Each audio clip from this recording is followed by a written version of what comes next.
दो शब्द अगर दिमाग में आ रहे हैं उनको जोड़ने में बड़ा आ दीर्घ स्वर आ रहा है, बड़ी ई आ रही है, ये बड़ा आ रहा है, ये बड़ा ऊ आ रहा है, तो वहां पर दीर्घ संधि होती है, वहां पर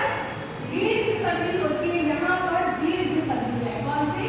दीर्घ संधि। तो यहाँ पे छोटा छोटा साथ में लिख लो ताकि याद रहे। अब यहाँ पे धनादेश, यहाँ पर भी आ की मात्रा लगी है, तो यहाँ पर भी दीर्घ संधि है, यहाँ पर भी दीर्घ संधि है। यहाँ पे रेखांकित, अगर हम इसको विच्छेद करते हैं तो रेखा प्लस अंकित आ रहा है, तो दोनों तरफ आ रहा है, तो आ रहा साथ में आ की मात्रा भी लगी हुई है, तो इसका मतलब है। और ये भी समझ लो कि दो शब्द तो हमें दिखाई दे रहे हैं कि रेखा और अंकित दो शब्द हैं, दो शब्द बीच में होने चाहिए, दो शब्दों के बीच में अगर दीर्घ स्वर है तो वो दीर्घ संधि हो गया। दीर्घ संधि, दीर्घ स्वर कौन सा था? बड़ा आ, बड़ी ई और बड़ा ऊ, ये तीन, और साथ में री, ऋषि वाला री,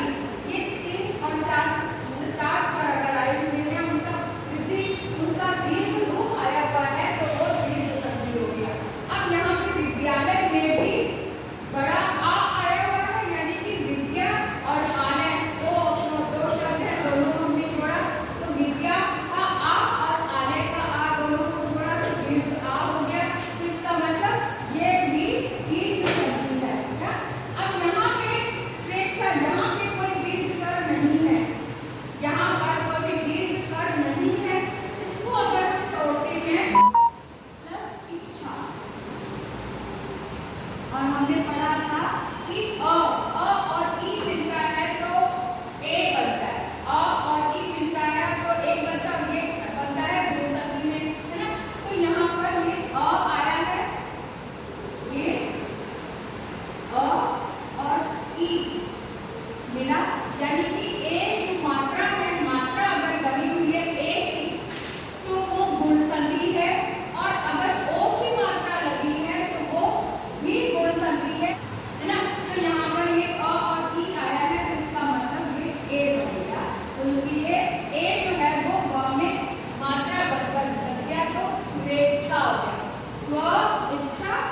स्वेच्छा बन गया। इसी तरह से ये एक ऐक शब्द आया है, एक ऐक शब्द में एक और एक, हमने यहाँ पे जहाँ पर भी जिस भी शब्द में